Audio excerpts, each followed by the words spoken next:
बिस्मिल्लाहिर्रहमानिर्रहीम। अस्सलाम वालेकुम नाज़रीन, आप यूट्यूब चैनल देख रहे हैं। मैं इमरान खान हूँ। बज़ाहिर जो दिखाई दे रहा है कि एक मनसूबाबंदी के तहत इमरान खान साहब से जो मुलाकातें हो रही थी, उनकी पार्टी के लोगों की, उनकी फ़ैमिली के लोगों की या उनके वकला की, वो तमाम मुलाकातें मनसूख करवा दी गई हैं और एक ऐसा तरीक़ाकार इख्तियार किया गया है जिसकी मौजूदगी में कम से कम 18 तारीख के ख़त्म होने तक, यानी अक्टूबर की 18 तारीख तक कोई भी शख्स इमरान खान साहब को मिल नहीं सकेगा और उन्हें कैद तन्हाई में रखा जाएगा।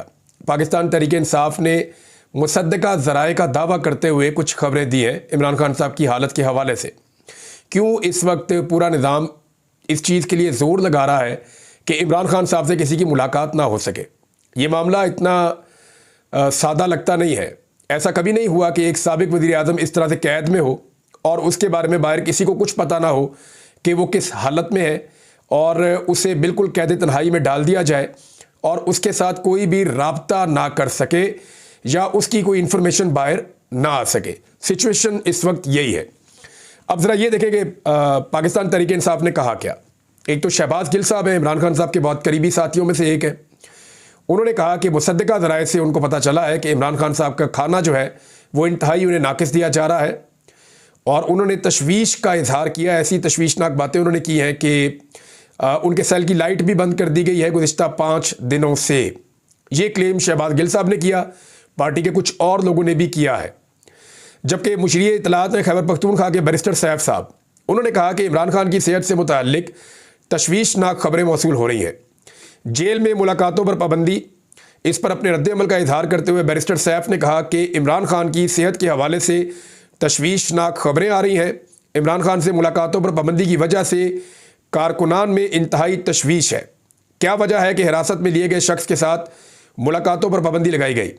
हमारे रेस्क्यू और पुलिस एहलकारों को भी गैर कानूनी तौर पर हिरासत में रखा गया है और साथ उन्होंने ये भी कहा कि खैबर पख्तूनख्वा के लोग भी गिरफ्तार हुए, दीगर लोग भी गिरफ्तार हुए। लेकिन ये जो इमरान खान साहब का मामला है ना, ये बहुत अजीब है। देखिए, उनकी बहनें जो मुलाकातें करती थी या पैगाम लेकर आती थी वो भी अंदर, बुशरा बीबी वो भी अंदर, इमरान खान साहब वो ऑलरेडी अंदर हैं। अब इमरान खान साहब से मुलाकातों पर भी पाबंदी लग गई है। कोई उन्हें मिल नहीं सकता, कोई उनसे बात नहीं कर सकता। अब इसी बीच में एक और बहुत बड़ी डेवलपमेंट हुई है और वो डेवलपमेंट है इंतज़ार हुसैन पंजूथा साहब की लापता हो जाना। उनका इंतज़ार पंजूथा साहब वो शख्सियत है जो इमरान खान साहब के फोकल पर्सन है और ये जेल में इमरान खान साहब से रेगुलर मुलाकातें करते थे।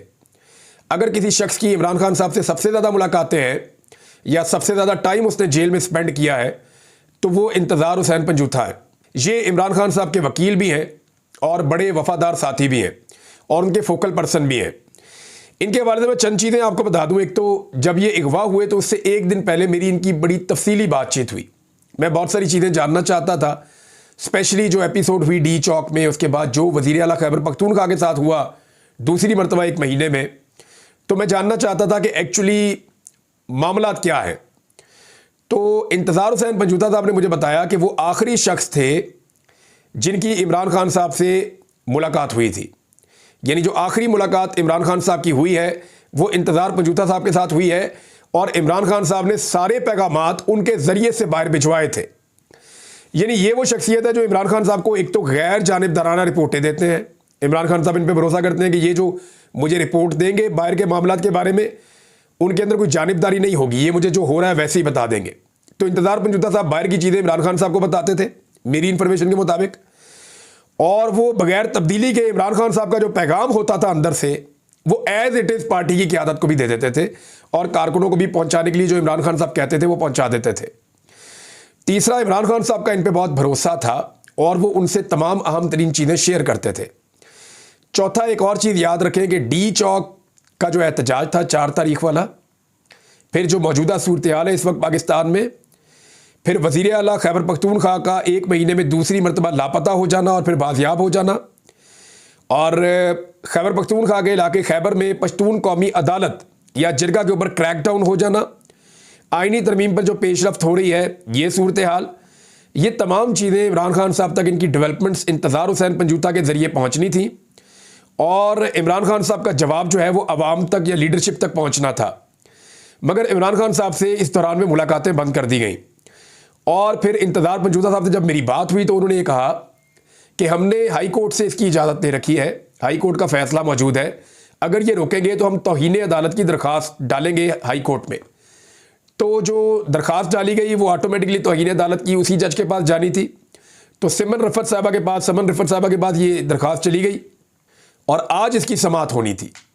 तो आज जो है वो नोटिस उन्होंने जारी कर दिए। इंतज़ार हुसैन पंजूथा साहब को कल शाम को लापता कर दिया गया। उनके भाई जो है नईम पंजूथा, उन्होंने इसके बारे में स्टेटमेंट भी जारी किया है कि उनके भाई को लापता कर दिया गया है और ये बड़ा जुल्म है, ज़्यादती है, उन्होंने वो सारी बात बताई। लेकिन जिस वकील ने ये कोशिश की कि इमरान खान साहब के साथ मुलाकात का रास्ता खुले, वो वकील भी इस वक्त लापता हो चुके हैं और उनका पता नहीं चल रहा। अच्छा, इनकी जो अगवा होने की एक पटिशन दायर की गई, हेबियस की गई, जनाब लापता हो गया बंदा, बाजियाब करवाया जाए, तो वो भी चीफ जस्टिस से Islamabad high court justice Aamir Farooq साहब के पास लग गई है।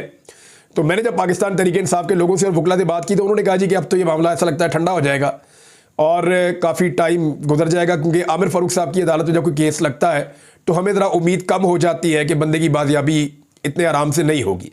हाँ, अगर किसी दूसरे जज के पास लग जाए तो हम उम्मीद से रहते हैं कि शायद बाजियाबी जल्दी हो जाएगी।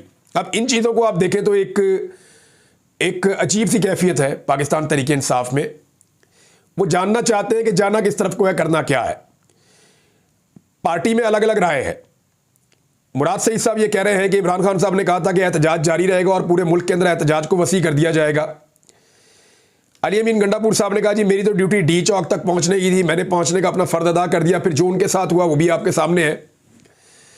ये सारी चीज़ों को आप अगर इकट्ठा करके देखें तो इस वक्त बड़े फैसले अडियाला जेल के अंदर बैठे हुए कैदी नंबर 804 ने करना है, लेकिन कैदी नंबर 804 तक किसी की एक्सेस नहीं है। हम कोशिश कर रहे हैं कि अपने सोर्सेज से भी हम पता करें कि एक्चुअली इमरान खान साहब इस वक्त किस हालत में है। वाकई उनकी सेहत के हवाले से, जेल में उनके ऊपर सख्तियों के हवाले से जो इतलात हैं वो दुरुस्त हैं या गलत है। लेकिन खैबर पख्तूनख्वा की हुकूमत के जो तर्जुमान हैं बैरिस्टर सैफ, उन्होंने भी क्लेम किया कि इमरान खान साहब के हवाले से तशवीशनाक खबरें उन्हें मिल रही हैं। कुछ लोग ये दावा कर रहे थे कि अली अमीन गंडापुर साहब ने जो एक थोड़ा सा एक नरम रवैया इख्तियार किया और उन्होंने पर्दा रखा उन चीज़ों के ऊपर जो उनके साथ हुई हैं, तो इसके नतीजे में वो कुछ ना कुछ गेन करेंगे। बहुत सारे लोग तजिया दे रहे थे कि आने वाले दिनों में अली अमीन गंडापुर की इस एफर्ट की वजह से शायद पाकिस्तान तहरीक इंसाफ के लिए हालात बेहतर हो और वो कोई ऐसा रास्ता निकालेंगे जी ज़्यादती बंद हो जाए। लेकिन बुशरा बीबी का केस लगा हुआ था, तोशा खाना वाली ज़मानत लगी हुई थी, वहाँ पर FIA ने मज़ीद 7 दिन का टाइम मांग लिया। तो जस्टिस मियाँ गुल हसन औरंगज़ेब साहब ने फरमाया कि नहीं, 7 दिन का टाइम तो हम नहीं दे सकते, 1 दिन के अंदर आप प्रोसिक्यूटर जो है वो लगाएं और फौरी तौर पे आप इसके ऊपर जवाब जमा करवाएं, ये ज़मानत का मामला, हमने ज़मानत देनी है। तो इसके बाद जो है वो अभी एक पता चला, थोड़ी देर पहले खबर आई है कि जस्टिस मियाँ गुल हसन औरंगज़ेब साहब की तबीयत ठीक नहीं है और कल जो समाअत होनी थी बुशरा बीबी की ज़मानत के हवाले से वो अब नहीं हो पाएगी। कोर्ट रिपोर्टर्स के बकौल 100% बुशरा बीबी की ज़मानत हो जाएगी और अब कोई कानूनी गुंजाइश नहीं बचती कि इस केस के अंदर उनको ज़मानत ना मिले। लेकिन एक मामला मुझे कुछ दोस्तों ने बताया कि जो जाली रसीद वाला एक मामला है जिसके ऊपर ज़मानत चल रही है बड़े लंबे अरसे से, उसको पाकिस्तान तहरीक इंसाफ के वकला शायद संजीदा नहीं ले रहे। वहाँ पे फोकस करना चाहिए, क्योंकि अगर बुशरा बीबी को ना छोड़ने का फैसला किया गया और पाकिस्तान तहरीक इंसाफ को लगातार उसी तरह इमरान खान को दीवार के साथ लगाने का फैसला रखा गया, तो फिर इस केस के अंदर गिरफ्तारी डाल दी जाएगी। जाली रसीदों वाला जो मामला, यहाँ पे वकला को संजीदा थोड़ा सा लेना पड़ेगा। अब एक और चीज़ है जिसका सामना पाकिस्तान तहरीक इंसाफ कर रही है और वो सिचुएशन है जो पश्तून कौमी अदालत या कौमी जरगा जो हो रहा है खैबर पख्तूनख्वा में, खैबर में, उसके हवाले से। उसके ऊपर पुलिस ने रात गए क्रैकडाउन किया और इसके ऊपर जो पाकिस्तान का इलेक्ट्रॉनिक मीडिया वो तो इस तरह रिपोर्ट नहीं कर रहा, लेकिन जो इतलात आई है सोशल मीडिया के ज़रिए से, और इसको सेनेटर मुश्ताक अहमद साहब ने भी रिपोर्ट किया, कुछ और लोगों ने भी किया और PTM के लोग भी कर रहे हैं। तो उन लोगों ने कहा जी 3 जवान जो हैं, नौजवान वहाँ पे वो जाँ बहक हो गए हैं क्रैकडाउन के नतीजे में, और कुछ तस्वीरें भी जो है डेड बॉडीज़ की वो सोशल मीडिया के ऊपर दिखा रहे हैं और इस क्रैकडाउन की मजम्मत की गई है। इससे पहले इमरान खान साहब की जानिब से की गई थी, सलमान अकरम राजा साहब ने मजम्मत की है, बल्कि उन्होंने अपनी खिदमात पेश की है कि अदालत के अंदर मैं तैयार हूँ इनका केस लड़ने के लिए, ये ज़्यादती और जुल्म हो रहा है इनके साथ, आज़ादी सारे राय होना चाहिए, जमहूरी हक होना चाहिए सबके पास। उमर अयूब खान साहब जो साबिक सेक्रेटरी जनरल और अपोजिशन लीडर हैं पाकिस्तान तहरीक इंसाफ की जानिब से, उन्होंने भी इसकी मजम्मत की है और उनके बकौल ये मोहसिन नकवी साहब और वफाकी हुकूमत की ईमा पर आईजी खैबर पख्तूनख्वा कार्रवाई कर रहे हैं। इसमें खैबर पख्तूनख्वा की हुकूमत का किरदार नहीं है। खैबर पख्तूनख्वा की हुकूमत जो है वो बीच में फंस गई है। एक तरफ इमरान खान और पाकिस्तान तहरीक इंसाफ का मौक़िफ़ है, एक तरफ फेडरल गवर्नमेंट और इदारों का एक दबाव है। तो उसके बीच में खैबर पख्तूनख्वा हुकूमत क्या कर सकती है, जबकि उन्होंने अपने इख्तियारात दिए हुए थे आईजी खैबर पख्तूनख्वा को 2017 में जो पुलिस एक्ट है उसके ज़रिए से। इन्होंने किया ये था परवेज़ खटक साहब के दौर में कि आईजी को 18वें 19वें ग्रेड तक के अफसरान के तकर्रो तबादले के इख्तियारात दे दिए थे। तकर्री आप करें, तबादला आप करें। ये डीपीओ जीपीओ जो लगते हैं, जिनके अंडर में सारी पुलिस काम करती है। तो खैबर पख्तूनख्वा हुकूमत ने रद्दमल के तौर पे अपनी काबीना की मीटिंग बुलाई और फौरी तौर पे ये इख्तियार आईजी खैबर पख्तूनख्वा से लेकर वापस वज़ीर आला खैबर पख्तूनख्वा को दे दिया। तो ये एक बड़ा कदम है। इससे वज़ीर आला खैबर पख्तूनख्वा जो है वो आईजी के मुकाबले में पुलिस को कंट्रोल करने में ज़्यादा खुद कफ़ील और ताकतवर हो जाएंगे, और वो वहाँ पे उन ऑफिसर्स को भेज सकते हैं जिनके बारे में उनकी ये राय है कि वो बेहतर काम करेंगे, जिनके बारे में उनकी ये राय है कि वो नहीं करेंगे जो खैबर पख्तूनख्वा की हुकूमत की पॉलिसी से जिस चीज़ का इख्तलाफ हो। अब अली अमीन गंडापुर साहब के ऊपर बहुत ज़्यादा दबाव है, क्योंकि पाकिस्तान तहरीक इंसाफ के वर्कर की ये ट्रेनिंग हुई है गुज़िश्ता 2.5 साल में कि जुल्म के ख़िलाफ़ बोलना है, जबर के ख़िलाफ़ बोलना है, आज़ादी इज़हार राय के लिए बोलना है, जमहूरी इक़दार के लिए बोलना है और रूल ऑफ लॉ के लिए जद्दोजहद करनी है। इमरान खान साहब यही कहते रहे ना गुज़िश्ता 2.5 साल में। तो तहरीक इंसाफ का कारकुन क्योंकि पढ़ा लिखा और बाशऊर कारकुन है, तो उसने इस सबक को अच्छी तरह याद कर लिया है। अब जब खैबर पख्तूनख्वा में सहाफ़ी को गिरफ्तार किया जाता है या क्रैकडाउन किया जाता है पश्तून कौमी जगह के लोगों पे, तो पाकिस्तान तहरीक इंसाफ के जो वर्कर्स हैं वो भी उसके ऊपर रद्दमल देते हैं, और रद्दमल देते हुए वो अपनी सूबाई हुकूमत से मुतालबा करते हैं कि कुछ भी करें, आप इस ऑपरेशन को रोकें और चीज़ें बातचीत के ज़रिए से होनी चाहिए, लोगों को उनके राइट्स मिलने चाहिए। दूसरी जानिब एक और बड़ी इंपॉर्टेंट खबर है, आईनी तरमीम को लेकर हुकूमत ने 15 तारीख तक अपने तमाम MNAs और सेनेटर्स को पाकिस्तान वापस बुला लिया है, ख़ास तौर पे पाकिस्तान पीपल्स पार्टी। इस मरतबा आईनी तरमीम को आसिफ अली जरदारी लीड कर रहे हैं, और जरदारी साहब जो है वो लीड ले रहे हैं। पहले PMLN ने कोशिश की थी, उसमें नाकामी हुई। फैसल वाडा ने बहुत डांटा उन्हें। फैसल वाडा जो है वो इदारों के बिहाफ पे डांट डपट भी करते हैं इस हुकूमत की। तो फैसल वाडा आपको पता है बहुत ताकतवर आदमी है। इसी तरह मोहसिन नकवी वो बहुत ताकतवर आदमी है। इसी तरह 2-4 और कैरेक्टर हैं, वो बड़े ताकतवर हैं, सियासतदानों से ज़्यादा ताकतवर हैं, वज़ीर आज़म और सदर से ज़्यादा ताकतवर हैं। तो उन्होंने काफ़ी डांटा इन्हें कि इनको कोई तमीज़ नहीं, इनको काम ही नहीं करना आता, निकम्मे हैं, नकट्टू हैं, नलायक हैं, बड़ा डांटा उन्हें। तो अब जरदारी साहब जो है उनकी ड्यूटी लगाई गई है, और उन्हें कहा गया है कि यानी फैसल वाडा साहब को तो आप ये समझें कि क्लास मॉनिटर है। वो क्लास होती है ना बच्चों की, उसके अंदर एक मॉनिटर होता है, टीचर उसको बना देता है। तो ऐसे ही ये जो पार्लियामेंट है ना, फॉर्म 47 वाली जाली, इसके ऊपर जो टीचर है उन्होंने फैसल वाडा को मॉनिटर मुकर्रर किया हुआ है, और वो डांटते ढूंढते रहते हैं, और जो बच्चा शरारत करता है उसका नाम लिख कर भी टीचर को दे देते हैं कि ये शरारत कर रहा है। तो अभी एक बच्चा है जावेद वड़ाइच, इसी क्लास का MNA है, उनका डेरा गिरा दिया गया है उनके इलाके में, इसलिए कि ये बच्चा शरारत कर रहा था, तरमीम के हक में वोट नहीं डाल रहा था। कई बच्चे जो हैं उनको सज़ा दी जाती है, कईयों को कान पकड़ाए जाते हैं, कई बच्चे जो हैं MNAs उनको अगवा करवा लिया जाता है, कई बच्चों के घर शिकायत लगाई जाती है, कई बच्चों के घर वालों को उठा लिया जाता है। तो जो क्लास मॉनिटर है वो लगातार शिकायतें लगाते रहते हैं, डांट डपट भी करते रहते हैं। बहरहाल आईनी तरमीम के लिए हुकूमत एक दफ़ा फिर कोशिश करेगी। अब मीडिया के अंदर खबरें लगाई जा रही है कि जी नंबर पूरे हो गए हैं, नंबर एक ही तरह पूरे हुए हैं। अब मैं आपको बता दूं नंबर पूरे कैसे हुए। नंबर पूरे तब होते हैं जब इलेक्शन कमीशन गैर आईनी और गैर कानूनी तौर पर मखसूस नशिस्तें दे दे PMLN को और पीपल्स पार्टी को और फजल रहमान को और ANP को। फिर सुन ले मेरी बात आप, MQM को भी, कि जो मखसूस नशिस्तों का एक माले गनीमत है जो पाकिस्तान तहरीक इंसाफ का हक तस्लीम कर लिया सुप्रीम कोर्ट ऑफ पाकिस्तान के फुल कोर्ट ने, वो मखसूस नशिस्तें अगर इलेक्शन कमीशन हुकूमत की ख्वाहिश के मुताबिक और उनके बनाए हुए एक्ट के मुताबिक, तरमीमी एक्ट के मुताबिक, जो बाद में बना है, फैसला पहले आया है, जो पहले आने वाला फैसला है, बाद में आने वाला कानून उसके ऊपर असरअंदाज नहीं हो सकता।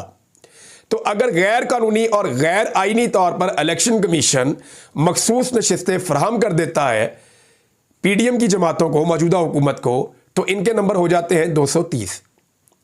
2 नंबर इनके निकल गए हुए हैं, चौधरी इलियास और आदिल बाज़ई।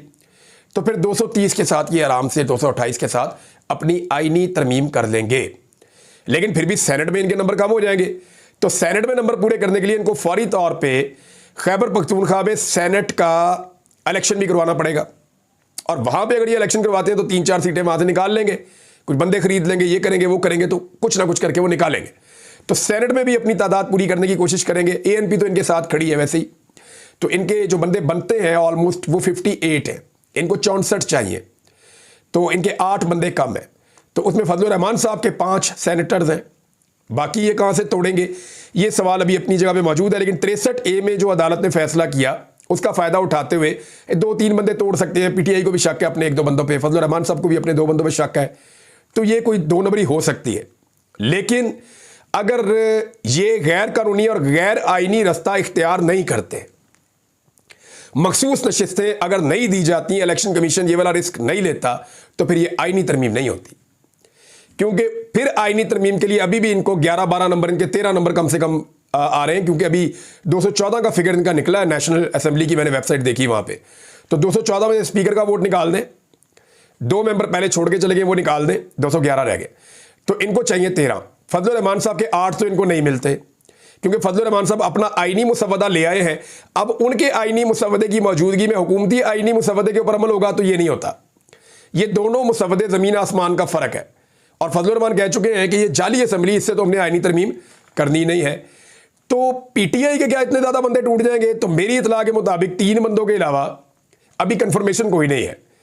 ये जो घर गिर रहे हैं, बेटे अगवा हो रहे हैं, मारधाड़ हो रही है, प्रॉपर्टीज़ गिराई जा रही हैं, नाअहलियाँ की जा रही हैं, डीसीड किया जा रहा है, ये सारी चीज़ें इस बात की निशानदेही कर रही हैं कि आईनी तरमीम के लिए हुकूमत सर पैर का जोर लगाने के बावजूद, सर तोड़ कोशिशें करने के बावजूद नंबर पूरे नहीं कर पा रही, बल्कि नंबर्स के करीब भी नहीं पहुंच पा रही। फजलुर रहमान साहब ही उनकी आखिरी उम्मीद है, लेकिन उस उम्मीद पे पानी फिरा हुआ है, क्योंकि वो अपनी आईनी तरमीम ले आए हैं जिसे हुकूमत कभी नहीं मानेगी। ये चीज़ें मैंने आपके साथ अभी शेयर कर दी हैं, मेरे पास और अपडेट्स हैं, थोड़ी देर में आ जाएंगी, आपको शेयर करते हैं नेक्स्ट वीलॉग में। अब तक के लिए इतना ही, अपना ख्याल रखिएगा, अपने इस चैनल का भी। अल्लाह हाफिज़।